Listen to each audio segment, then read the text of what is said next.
letter of yours threatening the safety of all of Rome. We know you have allies around the city, stirring up trouble. A war could start. How could you plan to murder everyone in the city and expect to be chosen as our leader?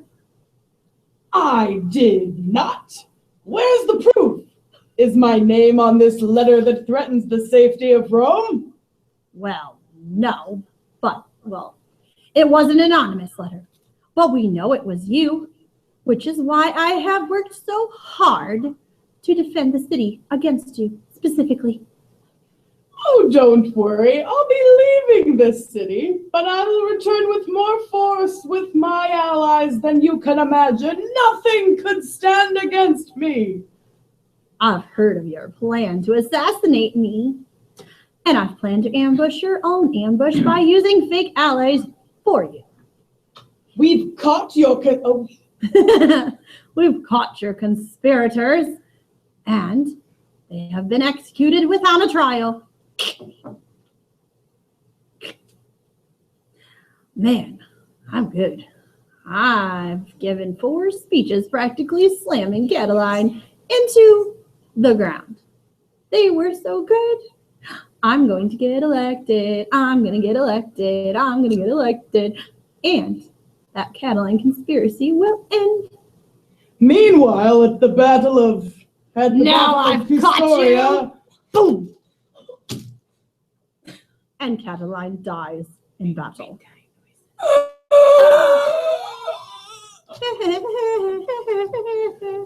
The end. Ta-da. Okay, turn your mic off.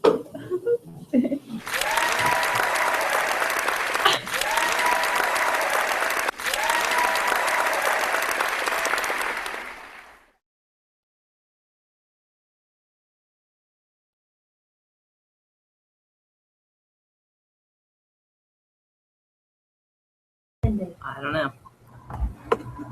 I think I'm uninvited. Hello? Let's see. Can you turn your volume on? Make sure that it is going because I can't hear anything. Yeah. All right. Testing. Oh yeah. Okay. All right. Welcome to a political thriller in 7 acts. We're coming to you live from the University of Findlay, and this is a presentation by our English 318 class, Readings and Rhetoric. So we're going to break our common session into a couple different parts tonight. I promise the puppets are coming back because they're so fabulous. But what we're going to look at tonight, and that I'd like to have you keep in your heads as you listen to the common session, are the 3 emerging themes. And as part of our class, I'll be doing some of the narration through there. I'm Dr. Christine Tulley, and then I have 2 students with me tonight. I have Kate Bauer and Olivia Sanderson that are going to help us do some of the acting and explore some of the issues. But we welcome definite comments on the Slack chat, and also we'd like you to look at these 3 emerging themes or questions to consider. So ones that we want to pay attention to tonight are these questions. And one is, how does gender enhance or detract from leadership? So gender has been an emerging theme through our unit through the whole course for a while, maybe an underlying element in some weeks and then a stronger one in other weeks.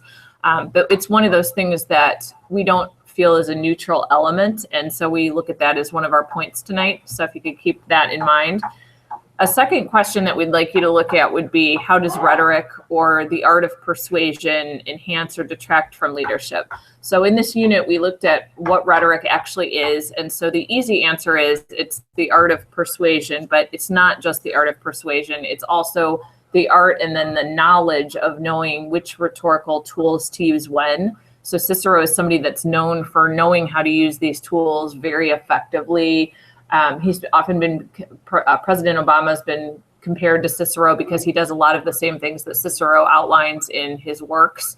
And so what we're going to look at tonight is how rhetoric enhances or detracts from leadership. So the art of persuasion, it's not a neutral tool to use. So it is something that can be used for positive purposes or negative purposes. So something to look at there. And then combining those two questions, how is rhetoric gendered? So one of the things that we want to think about with that is when a leader is actually when a leader is assigned a gender, whether that's, a biological gender or that's a gender that they're acting as, or they're carrying maybe masculine traits when it's a feminine person or a biological female. It's one of those things to pay attention to, that how does that affect how rhetoric is used and how rhetoric is used within a leadership context. So those are the themes that we're going to look at tonight. And then as a preview for where we're going to go for the rest of the comment session tonight, we have a special guest tonight, Ricardo, who is, yay, Ricardo. He's coming to us to be kind of our panel audience where we can ask questions of him. But anybody who wants to get in on the chat and ask questions as well, we'll keep an eye on that. And then Dr. Sandridge, if you would let me know if we have any questions from the chat room, we'll make sure that we get at those. But the next segments that will be coming up will be a discussion about gendered leadership. And so we're going to have Ricardo look at some pictures of leaders and give us his thoughts. In the middle there, we're going to have a discussion just about Cicero's beliefs on rhetoric and how we see him enact those beliefs. We'll get to then a portion about what conspiracy tells us about leadership and what we can learn from gendered leaders and how conspiracy works and how rhetoric works within a conspiracy. And at that point, Ricardo, Kate, and Olivia, and then anybody from the chat room who wants to get in on this discussion will maybe talk a little bit about where they see some of these things interacting. And then I know everybody's waiting for this, but the puppets will come back at the end for a special leadership surprise. So I'm going to go ahead and turn it over to Olivia, and then she's going to work with the next segment about gendered leadership, but we encourage chat room participation tonight. So if you have any, please go ahead.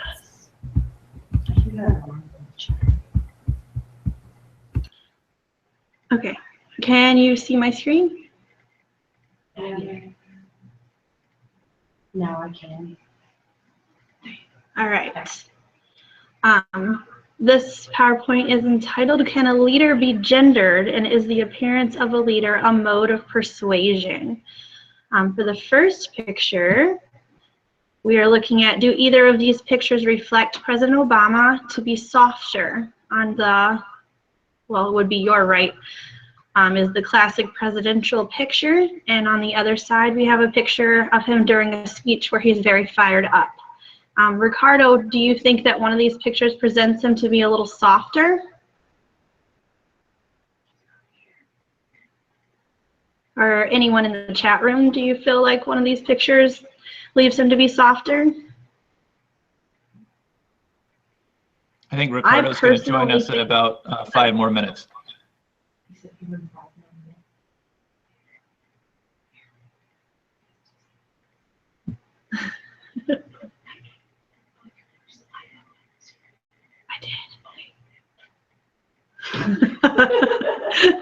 There's nothing there, is there? No, it's for show. There it was. Okay, it was there. You see something? It's lagging, I think.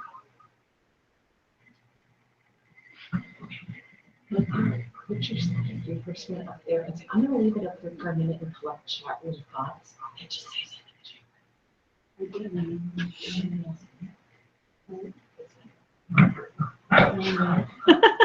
Okay, we got a couple comments. His portraits aren't as menacing. His portrait isn't as menacing. I can't read.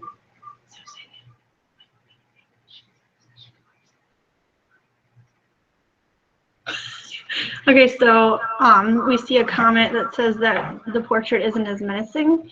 Can you elaborate on that?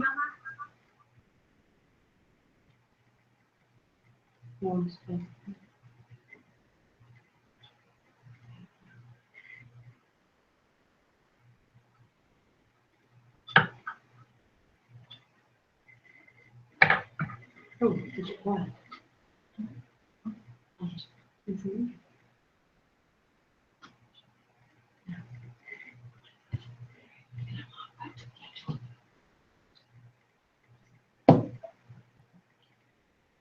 Did we have a reply? We've got a couple working on it. All right. We'll give you a second to collect your thoughts. Yeah, Go ahead. Olivia, and people are let definitely us know what you're engaged. thinking. People are definitely engaged. It's just there's probably a 5-second delay on the video feed. 2 minutes to collect. The photo of him pointing his finger makes him seem angry and unapproachable. That was one of the comments. The pointing of the finger makes him feel angry and unapproachable. That's definitely something to think about in pictures and portraits and in appearances. Our hand gestures can say a lot about what we're trying to determine. The portrait was all smiles, but he looks inviting. And we're seeing a comment about him being all smiles in the classic presidential picture. I'd like to venture to ask, what do you think about that smile? Do you find it genuine, or do you find it as if it's posed? And then Norm asked, is one portrait more leaderly, which is a good point.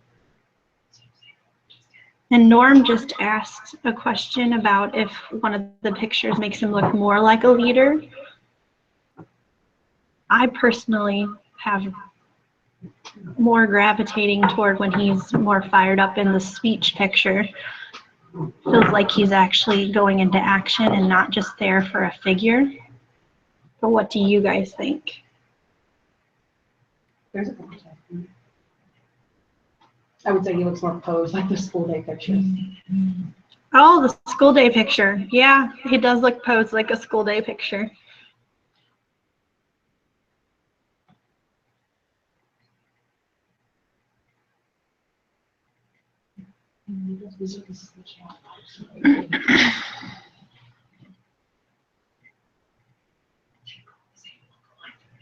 All right, we're going to go on to the next slide. If you still have thoughts, feel free to post them.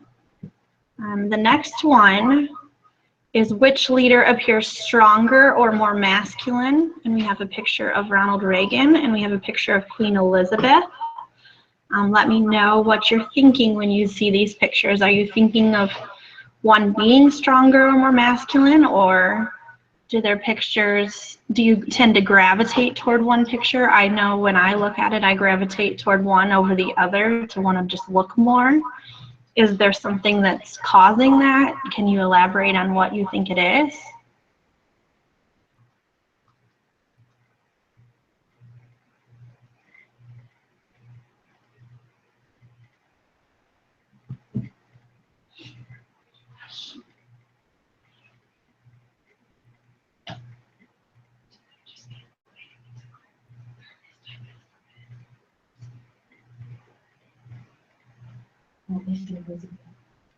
It's 50-50 right now. Where do you see the strength coming across?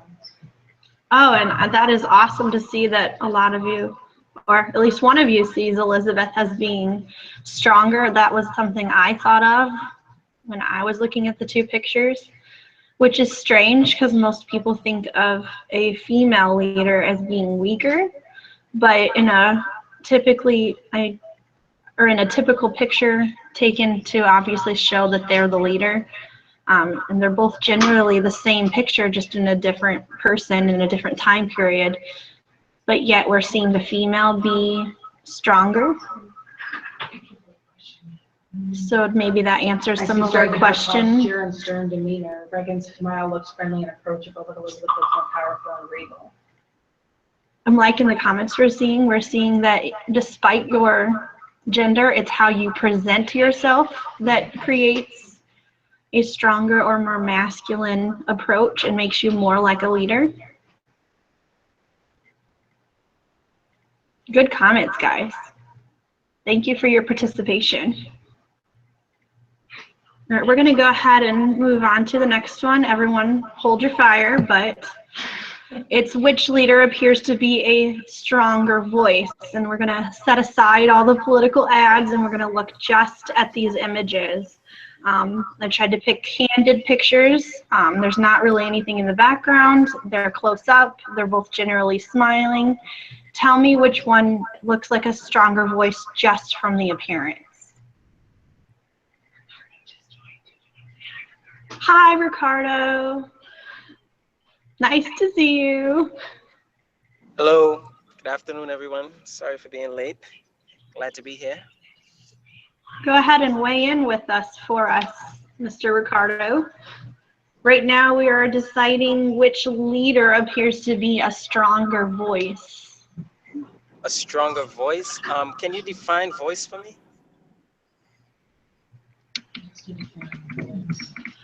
Which image gives you the sense of wanting to hear what they have to say?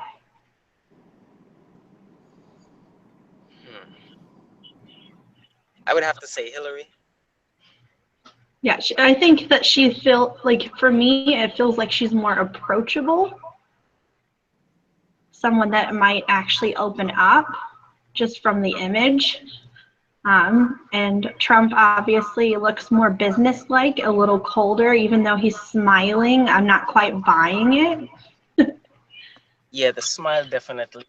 I'm not buying the smile. And even as approachable as Hillary. Hillary to me isn't looking as approachable either, but she has more of a presence, more of a commanding presence. I don't know quite the quality that I'm seeing in there to describe it, but she looks like she's a leader. She has something to say, and you need to be quiet and listen. Is it strange that Queen Elizabeth in the previous slide is also not smiling as opposed to the male portrait that's smiling? If a woman's not smiling, or even if it's a man, does a smile take away from the strength of a leader? I do think so. Yeah, sure. Well, I don't want to say the quintessential leader, but the typical leader is someone who is more than not serious. They're serious, usually kind of portraying that they have a lot going on. They're about business, and a smile just doesn't do it for me when I think of a leader. I agree. I see what you're saying. So I think a smile does soften their image then. Would you agree with that? Yes, it does. On the flip side, though, you did mention approachability. I think a smile does give a sense of approachability to someone, but it does have to be sincere at the end of the day. He's a little broken. I mean, But probably not a smile showing all 32 teeth. well, you know what? Let us go, will you? Oh, geez. All right. It looks like many of you are voting.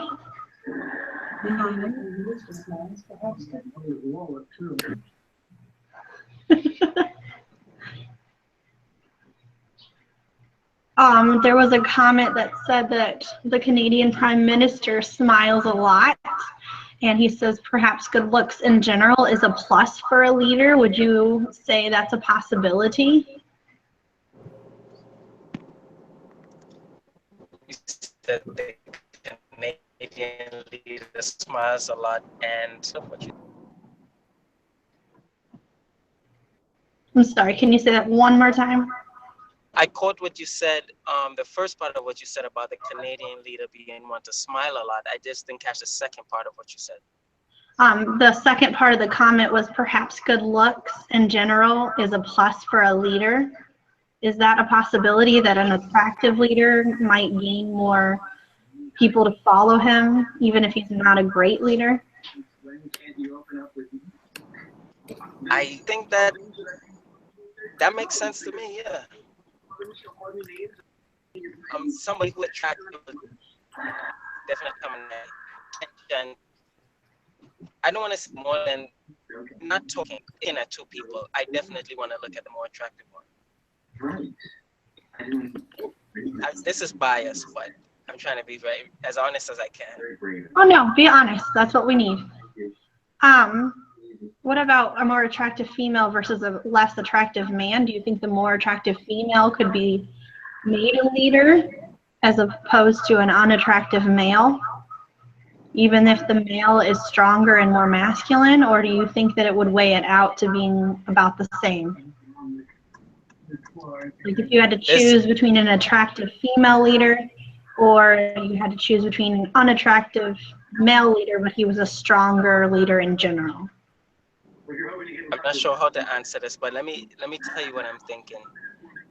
When I think of a leader, traditionally, as bad as this sounds, I think of a male, and I've had plenty female leaders in my life, female mentor even. But traditionally, I think it's something that is portrayed as masculine leadership, especially in church, you know, the man being the head of the household, stuff like that. But when you bring the element of attraction into it, for me, that does something to the dynamic that I'm not sure what it does. But if I had to pick, I would say a leader, an attractive leader, I would have to go with the female attractive leader. I would probably pay more attention to her. Okay, well, that's a really, those are some really good thoughts. We are going to move on to the next slide. This is leading into more peaceful, so we just went through the Trump and Hillary thing. This is, does gender play a role in leading the human race in a peaceful way?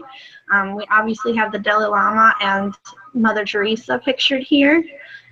Which leader would you be more inclined to follow, or are you about the same, or is gender playing any role at all?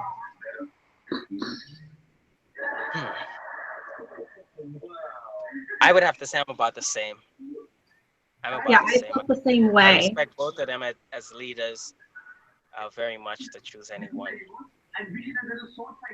Yeah, I think when it comes to instead of leading for strength, if we're leading for peace, I think that it doesn't matter if it's gendered. I don't know if I'm wrong. What do you guys think out there in the chat room? Do you think that it matters when it comes to leading in a peaceful way if it's a male or female?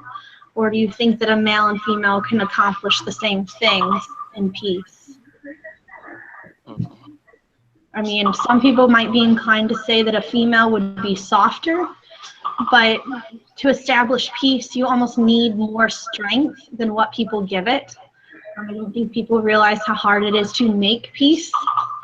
So what are your guys' thoughts out there in the texting on the chat room world?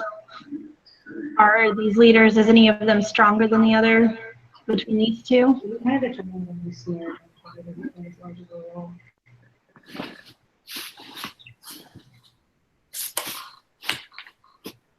All right. I have a comment that says, I don't think gender plays as large of a role in this scenario, and I'm inclined to agree. I think a lot of us are on the same page. So we're going to go ahead and move on to our last slide, getting to the main event. Which leader was more of a, quotations, man in the tactics to have power? Cicero or Catiline? Catiline, did I say that wrong? My bad. Do you think one of them, I mean, they both used some pretty brutal tactics in their own way. Was one of them proving themselves more manly or more less manly? If I could weigh in on this one, I think that's a very good question. I think with leadership, when it has to do with manliness or masculinity, there is a sense of competitiveness, and they were in competition. Just from that standpoint, I think Cicero took it from him, from Catiline. I think Catiline appeared a bit sneaky. Yeah. And a certain element, I mean, you need to be sneaky, especially when you're trying to do a stroke like take over the Republic. But when it's found out that you were being sneaky and your plan is spoiled, then you don't look manly at all in that sense. And I think Cicero beat him back probably in every turn as far as I saw, and especially in the oratory aspect. What do you think of when Cicero makes his speeches Does he make Catiline out to be less manly by the way that he basically puts him into the ground with it, with his words?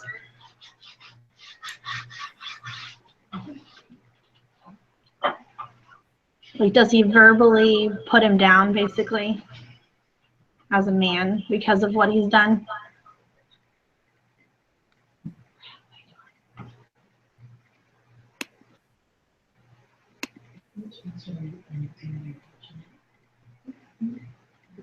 Should I weigh in on that, or I'm not sure? Yeah, you can weigh in on that. Yeah, that was for you. Sorry, I should have addressed it. No, I wasn't sure. I know I'm babbling, but That's okay. You're fine. yeah, he does put him down, and not gently at all. You know, I think he said his passion, not his ambition was unbridled, and a couple other statements. I don't have my notes in front of me now, but a couple other statements that Cicero, you know, basically said about Catiline, and even the stroke of turning the Senate against Catiline and then action against them. He really gave him no options, no wiggle room, no room to defend himself, no room for allies. I think he was completely defeated. Great. Yeah, I definitely agree. I think there's some others out there that have agreed that the speeches were definitely a strong point. So I think what we've really concluded through this is gender can play a role in a way, but apparently in a different way than we thought. If a woman is very stern and she's not all smiles, she can look just as strong as a man who is all smiles. But in vice versa, you can also see a woman who's not completely smiling and she can appear like a stronger voice as opposed to a man who's smiling. We also discovered that with finding peace, it doesn't matter if it's male or female, they can still work hard and still make it happen.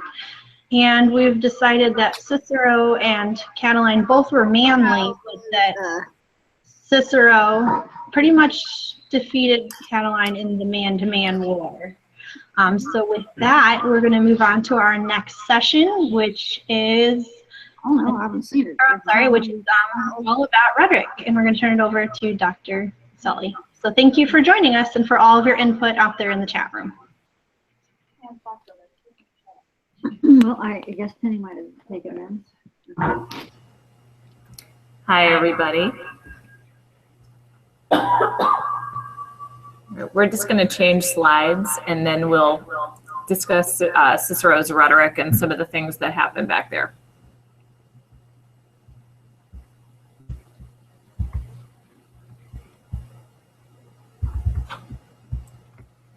Tell me if you can hear us, okay? All right. I still have your slides up, Olivia. I don't know. Can you see mine? You can see mine. Okay, good. Okay. Okay, so we're going to go ahead and talk about Cicero's rhetorical background. And the reason we're talking about this is just to show a quick snapshot. We're not going to do a lot of dates or times or anything, but we are going to show just the trajectory of Cicero and how he was interested in rhetoric and the art of persuasion for pretty much his entire life. And then this is one of the reasons that it plays out so well when he gets involved in this Catilinarian conspiracy, because, you know, this comes kind of in mid-career for him, maybe mid to late career. And so just starting from his youth, even, you know, as a young boy, he was educated in rhetoric, and rhetoric was one of the liberal arts that he was learning about. So he learned all kinds of other things in addition to that: science, mathematics, a lot of different I think we would even call this maybe like a precursor to political science, some ways to become a leader. And so one of the things that we know about that then is that he gets interested in rhetoric early on, and then he actually writes an early, for lack of a better word, a handbook for public speakers. And it's pretty much emphasizing how it's important to know the liberal arts when you're being a public servant or a public speaker. And so this text, this De Inventione, he goes on later to basically say, oh, you know, that's not what I meant. He kind of dismisses this work later in his life. But what you find then is a thread through all of his work about thinking of the importance of effective oratory, effective public speaking, what makes a persuasive speaker, etc. And so he goes on to become an attorney in Rome, and he never loses his interest in rhetoric. And in fact, he uses effective public oratory or effective public speaking to defend many cases, many difficult cases in his career. And he basically becomes kind of a rhetorical superstar. People know that he's a good speaker. They know that he's very persuasive. He's kind of one of those unbeatable attorneys, if you kind of get those from like law TV shows. And so one of the things that's really interesting about Cicero is that at the time the conspiracy comes along, he's well versed in rhetoric. He's written many things, not just these works. I just gave you a quick snapshot of the beginning and the end, but all through his legal career, he's still writing things about being an effective orator, effective public speaker. And so when he uncovers this conspiracy, he's basically using all those tools in his rhetorical toolbox to be able to make effective arguments.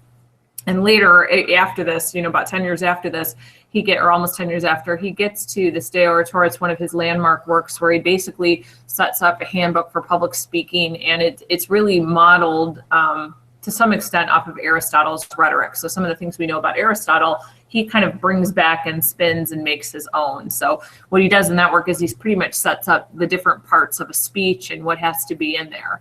So those, we're not going to go over those tonight, but just knowing this rhetorical history, we're going to actually then go and look at some of the things that we learned about this week and look at how rhetoric actually figures into what he's doing, since we know this is something he cares about, he practices.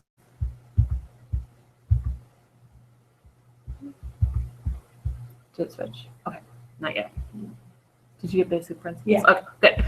All right, so these are some basic principles Cicero believed about rhetoric. And so I just picked 3. There are probably 20, but these are 3 that would be very applicable to what we learned about this week. So this first one, that students of oratory, so that would be students of, effective rhetoric, effective public speaking, effective leadership, must have a knowledge of many matters to have a successful rhetoric.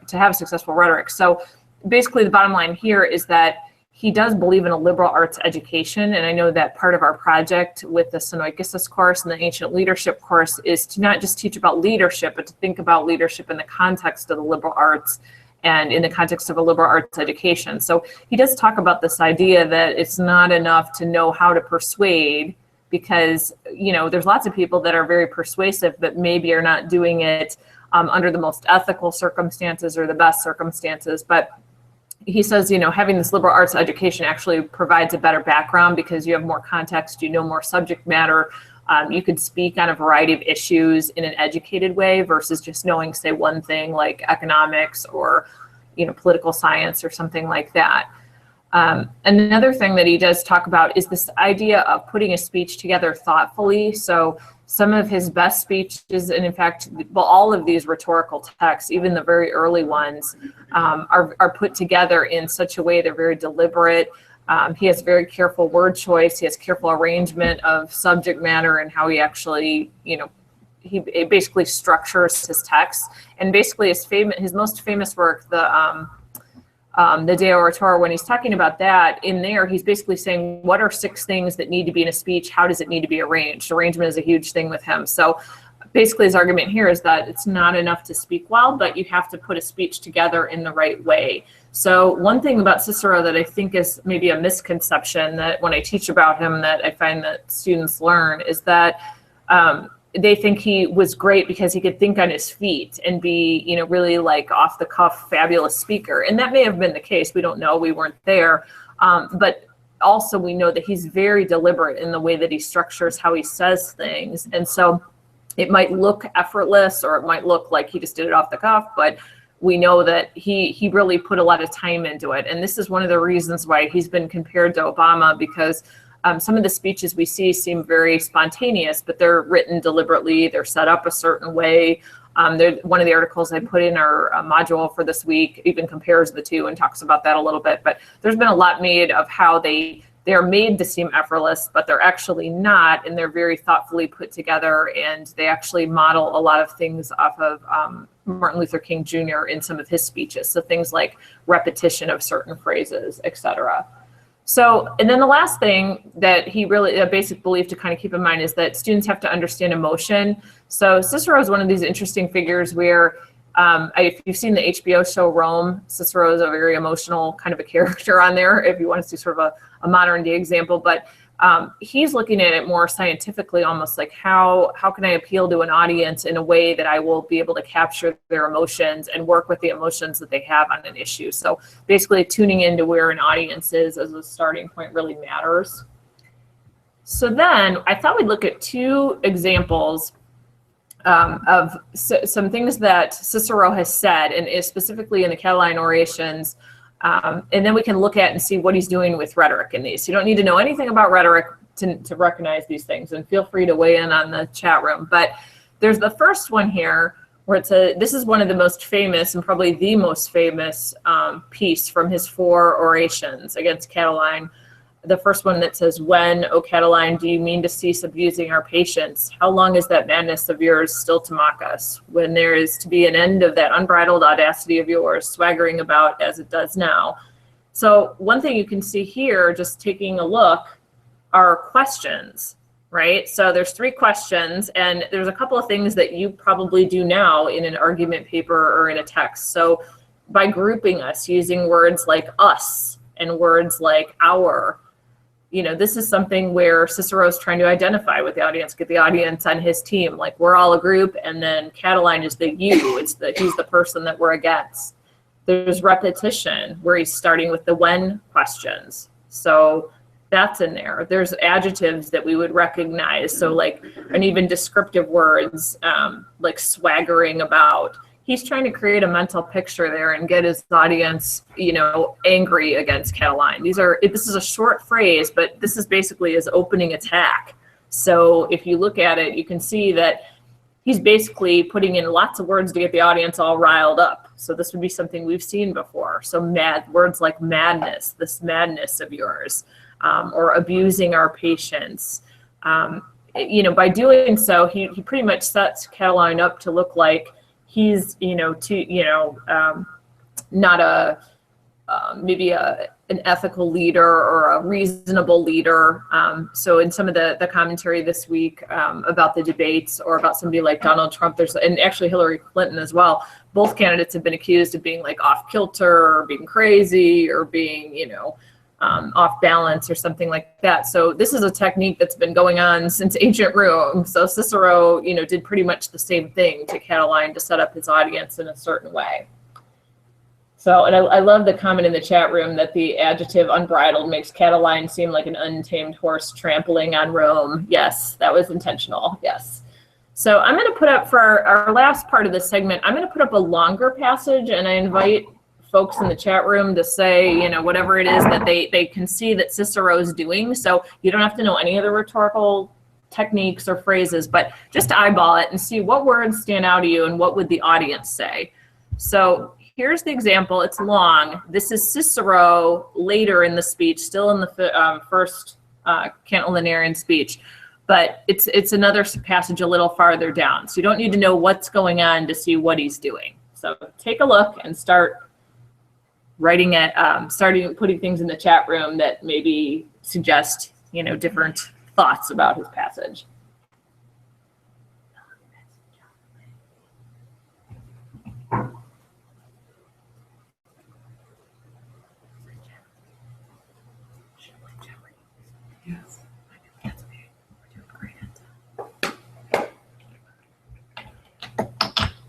I see a comment that fire and slaughter are very strong words. Yes, and strong, scary words.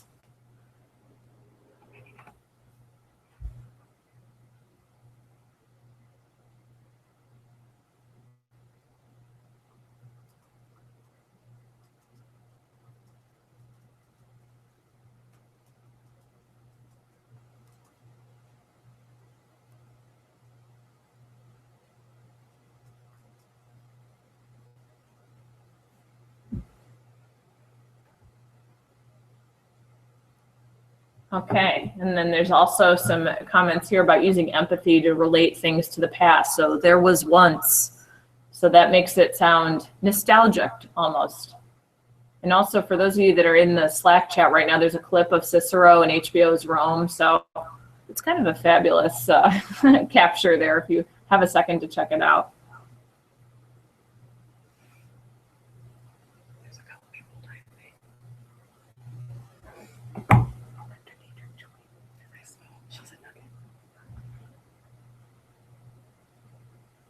I see we have lots of typers, so we'll wait a minute. I know it's a long passage, but there's just so much good material in there.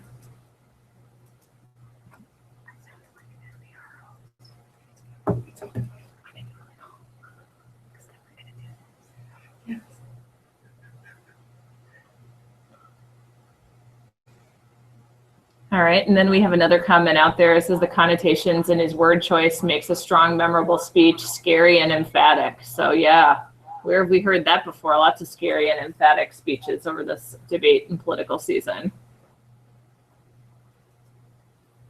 There's another question out there about why is he pausing and repeating parts to get the audience to pay closer attention?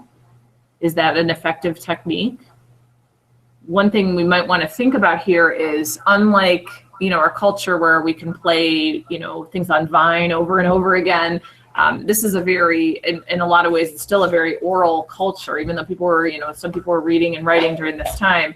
When somebody's giving a public speech, there's not really a chance to watch it again or to see a transcript. So he's purposely using repetition to get those things to stick in the audience's mind, especially in this longer one. So other folks noted the use of we against Catiline, the phrase there. Definitely, he likes we because it's, you know, the royal we. It puts us all on the same team.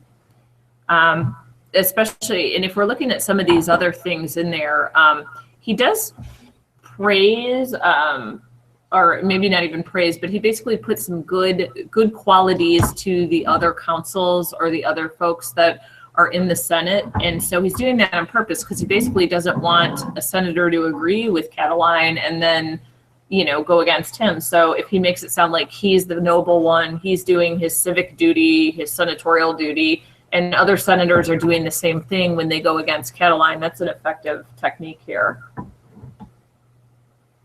Okay, any last thoughts before we turn it over to our next segment?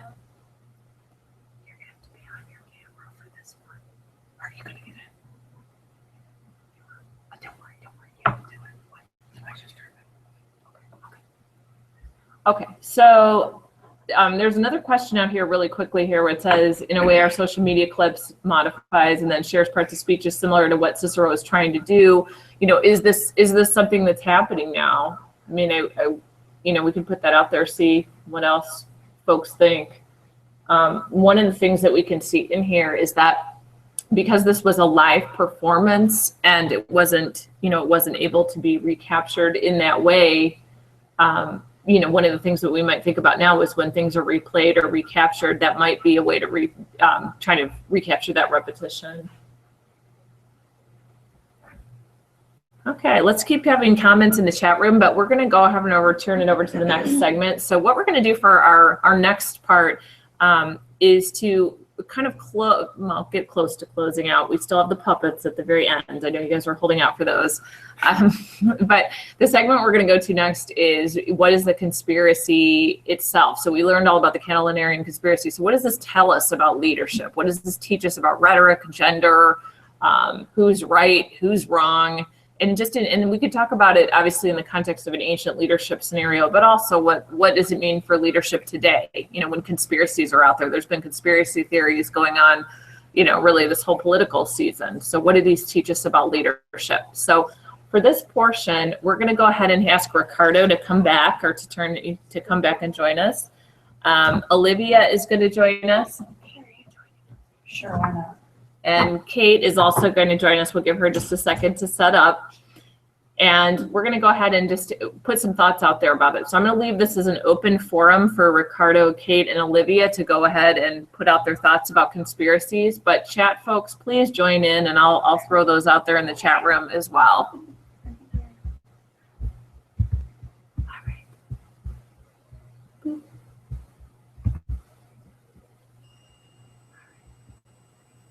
So what do we think about leadership, conspiracies, gender? So Olivia, Kate, Ricardo. I think that. Gotta unmute your mic. I don't know. Do you know how to do that? Yeah. I think that when it came to the conspiracy, that in Catiline's perspective, that it was a major backfire. He lost loyalty, he lost property, he lost his dignity, and eventually lost his life because he used apparently the wrong tactic to get what he wanted. But there's also been people that have used a form of conspiracy, of a sneakiness to get what they want. So I guess it depends on if you can pull it off and what you're trying to pull off, what the end result is, as to if it's good for leadership or not.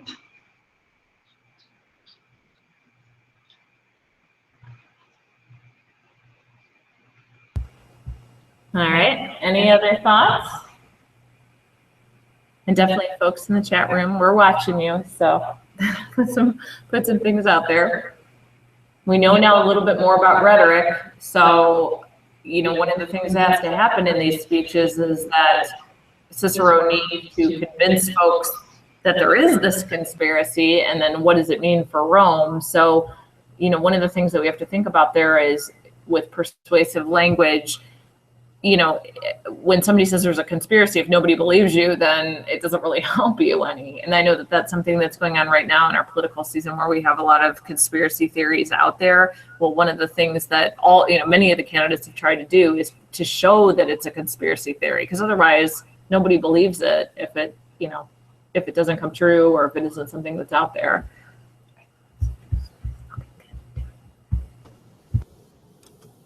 I think commonly too, if a conspiracy theory occurs while someone's in office or after their presidency or after their term of leadership is over, people kind of think of them as more weak, and it kind of turns the tables more toward if they weren't able to control. Like, I'm thinking of Kennedy and the moon landing.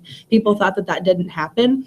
So does that weaken his character overall, or do people just disregard it altogether because Kennedy was such a great leader? It's kind of an interesting theory to think about. Or George W. Bush and 9/11. There's conspiracies out about that as well, whether or not that actually happened, or if it was planned, or if the government knew about it. Now, as a young person, I think of those conspiracies as well when I hear of 9/11. So it's kind of an interesting concept for a modern day. I agree.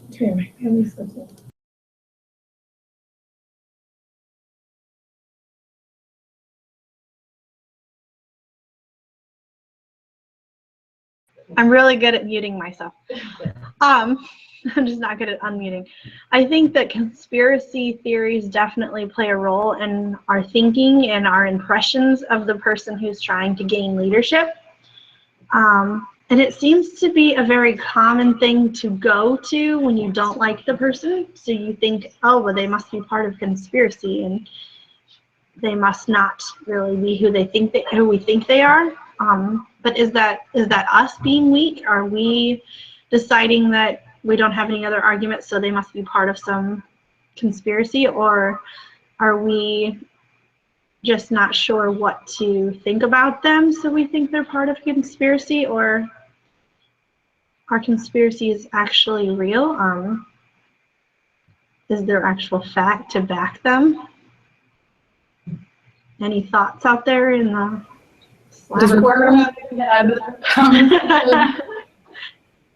or no what? Hey, can I toss out a question to you guys? I'm loving this discussion, by the way. It occurs to me that there might be an interesting opportunity to compare here Catiline with Socrates. What do I mean by that? Both of these figures seem to have been lawbreakers. You might even say unholy lawbreakers. Remember, Socrates was put on trial for impiety, for corrupting the youth, and disbelieving in state gods. There seems to have been the sense that he posed a real threat to law and order at Athens. What similarities and differences, I wonder, do people see between Catiline and Socrates? Both died as enemies of the state, right? What do you think about that?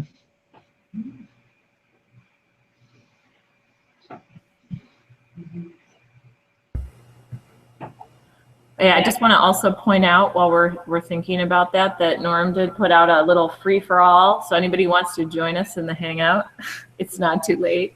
Yeah, there's plenty of room. That's a lovely shirt you're wearing tonight, Dr. Sandridge. Thank you. It was good people who gave it to me. Goilers. Go Derek, whom I never met. We had an interesting question in the topic or in the chat.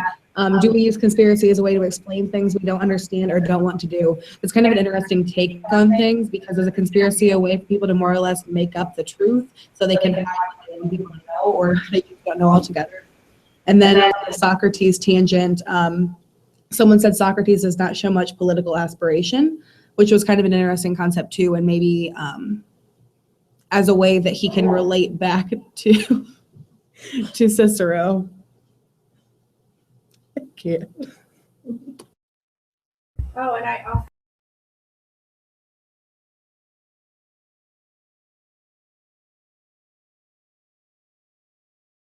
I'm really bad at that mute button.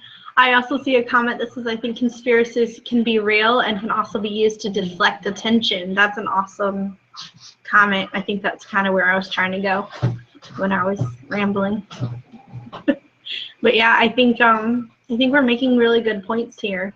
I think that conspiracies, we think of them as bad, but is there ever been an instance where they weren't bad? They were sneaky and crazy, but for the better good? Can anyone think of an example like that? And feel free to join in the chat.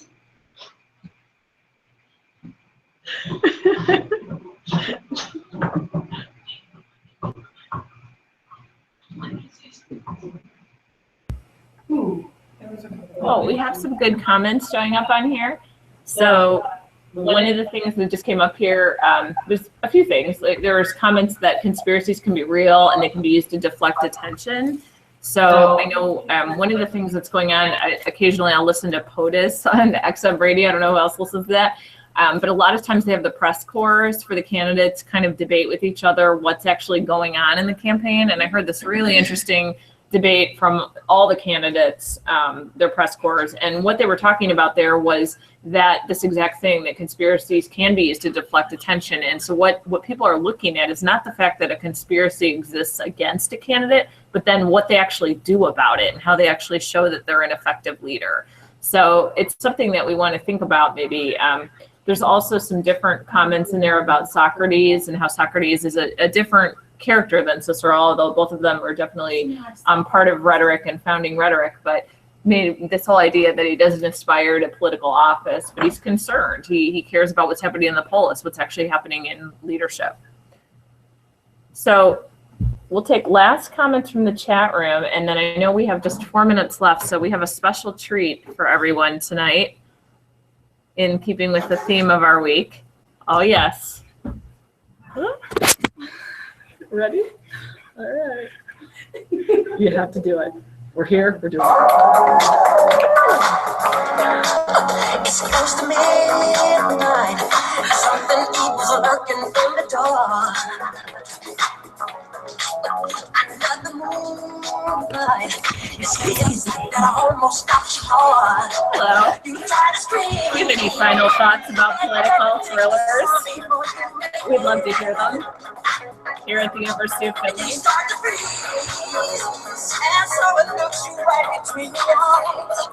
Your paradise. We see lots of comments about the puppets. Thank you.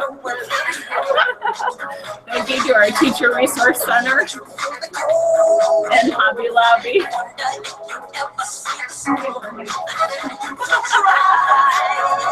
Michael Jackson and Catiline.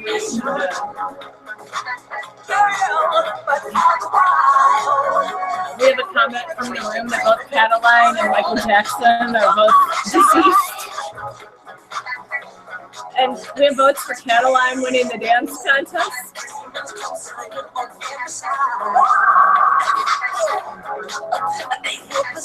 We hope you're joining us in your dance moves at home.